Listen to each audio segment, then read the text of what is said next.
We don't need any governor's permission to do this. Like them or not, we just don't need it. The state legislatures are the ones who have the ultimate check and balance against an overreaching federal government. And in the terms of Mason, an abusive federal government. I don't think anyone here would argue we don't have an abusive federal government right now. But we have a legal, moral, ethical, civil way to curtail what they're doing to us. That's the road we need to take. So I hearken back to Ronald Reagan. He was my commander-in-chief when I was in, and I'm very happy to say that. The Reagan effect. When you preach liberty, they will come, and that's what we're talking about. Ultimately, we are talking about liberty. We're not talking about a Democrat thing. We're not talking about a Republican thing. We're talking about an American thing. We can do this. And when you do that, you win by landslides. The American people have been thirsting for this kind of a solution.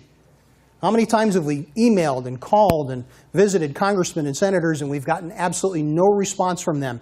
Or we get the pat letter, "Thank you very much for contacting my office. We're very concerned about this issue as you are." Yeah, I can't tell you. I've got a whole drawer full of those. They're meaningless. They're worthless. So another Ronald Reagan quote, "We don't need to make them see the light. We just need to make them feel the heat." And we're the heat. Now, this is a long-term process. Once the application is passed, we're not going away. Through you guys, through the grassroots, we want to be in contact with our state legislatures because we want to drive who is going to go to the convention. We want them to know who we want as our delegates. And oh, by the way, Tennessee, like many other states, has passed a faithful delegate law.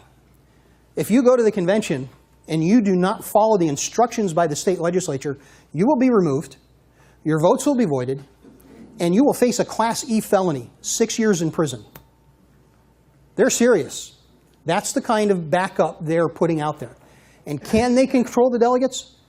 Article 5 has been a topic of over 40 Supreme Court rulings. And the Supreme Court has said that it is history that dictates how a convention will be performed. Time and time again they have said that. It's one of the few bright spots we've gotten out of the Supreme Court. And conventions were nothing that were unknown to our founding fathers. Roger Sherman, coming out of Connecticut, was on his 6th convention when he was on his way to Philadelphia. In Benjamin Franklin's lifetime, there were 27 conventions. There were a number of conventions after the Philadelphia Convention. We even had a convention in 1861 trying to avert the Civil War. Now, it wasn't properly called, so they couldn't do much about it, but it was organized and followed the original convention process from the 1700s to a T.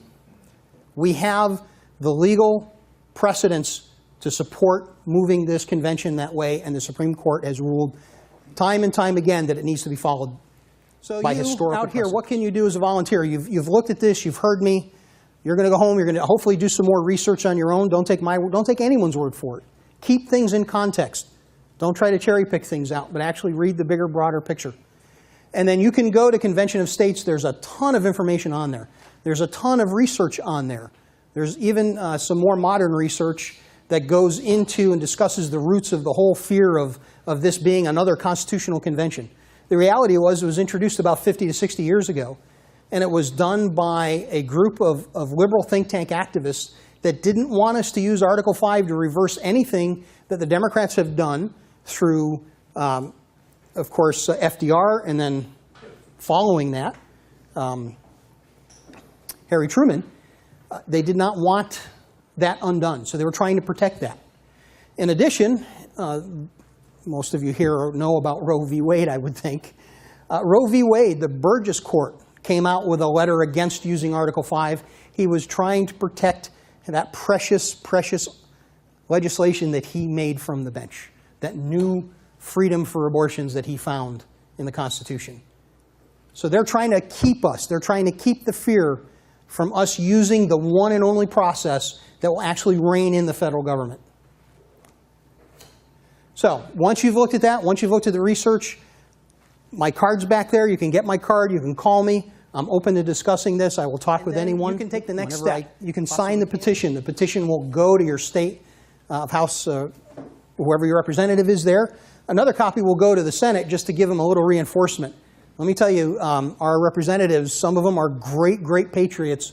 Most of them need a little bit of knee bracing now and then. So that's one of the ways we can do that. Again, it's a fantastic source of information. We've got citizens toolkits on there. We've got a handbook on there. We've got research galore. There's a 300-page compendium that we give out to state legislators showing each and every court case and the relevance of using Article 5 to stop the abuse of the federal government.